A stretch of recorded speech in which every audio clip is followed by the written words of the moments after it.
요즘은 옛날처럼 살아있기만 하면 다행이라는 인식이 바뀌기 시작했고 과도한 연명치료의 필요성이 의문시되고 있다.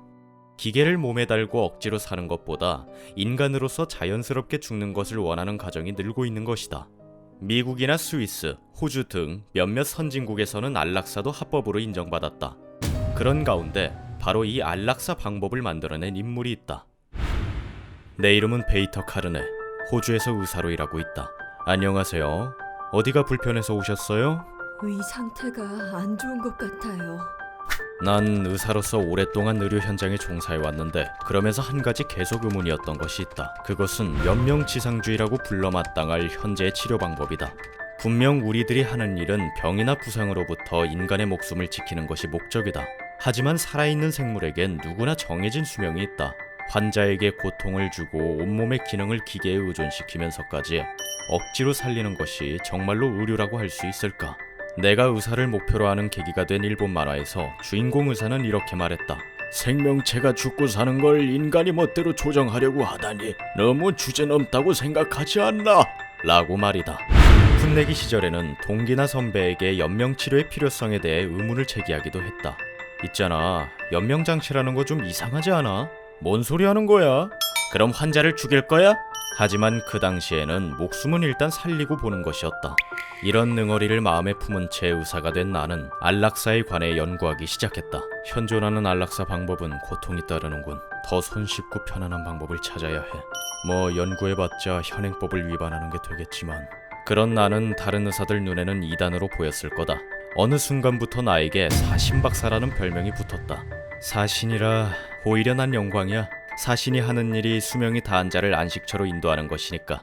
그런 생활을 계속하면서 수십 년이 지나자 여론도 변화하기 시작했다. 놀랍군. 일부긴 하지만 미국에서 안락사가 허가될 줄이야. 조금이지만 세간에서도 안락사할 권리를 인정하게 된 것이다. 물론 의료 현장에서 주된 임무가 환자를 살리는 것임은 변함이 없다. 아직 못 보냅니다. 땡땡씨 정신 차리셔야 해요. 하지만 지금까지 살인이라는 꼬리표를 달고 있던 안락사가 어느 정도 받아들여지게 된 것은 크나큰 진척이다. 내 생각엔 여론이 변하기 시작한 원인은 의학의 진보가 초래한 고령화 사회라고 생각한다. 치매나 암, 그 외에 많은 생활 습관병, 그 가혹한 치료 과정의 문제점이 부각된 거야. 예를 들면 완치할 가망이 없는 말기암 환자라도 연명 치료를 위해 투여한 항암제의 부작용으로 괴로워한다. 목숨을 부지하기 위한 약 때문에 몸이 야위고 머리카락이 빠지고 통증으로 몸부림쳐야 한다. 나 또한 환자의 가족에게 질문을 받은 적이 있다. 선생님, 저희 엄마는 언제까지 살아계셔야 하나요? 그때 나는 아무 대답도 할 수 없었다. 오해가 없도록 미리 말해두겠는데 나는 죽음을 조장하고 있는 게 아니다. 내가 경종을 울리고자 하는 건 어디까지나 목숨의 한계를 거스르는 무리한 연명치료에 대해서다. 그리고 치료비 문제도 있다. 나을 가망이 없는 환자를 치료하기 위해 가족들이 파산해야 한다니 어처구니가 없군. 치료가 어려우면 어려울수록 고액의 치료비가 든다. 그렇기에 더더욱 나는 고통 없이 환자를 보내줄 수 있는 장치를 계속 연구해 온 거다. 다행히 2년 전부터 호주의 일부 지역에서도 안락사가 합법이 되었다. 이것을 계기로 마무리 작업을 실행에 옮기기로 했다. 그리고 마침내 안락사 전용 기계를 만들어냈다. 완성했다. 나의 모든 연구 성과를 쏟아부은 기계야. 축하드립니다, 박사님.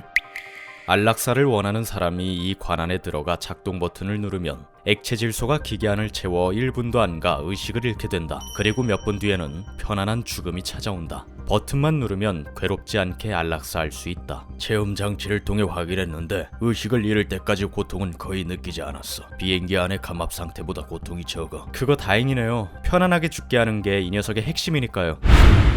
그 후 내가 공개한 기계인 사르코는 전 세계에서 물의를 일으켰다. 생명을 존중하는 사람들은 사르코는 자살을 매력적이고 보편적으로 만든다라며 우려를 표하고 있다. 하지만 이 세상에는 죽음으로 구원받을 수 있는 사람들이 있다. 호흡기를 달고 마치 장식품처럼 살아가는 것. 이게 어딜 봐서 존엄성 있는 인간이라고 할 수 있겠나?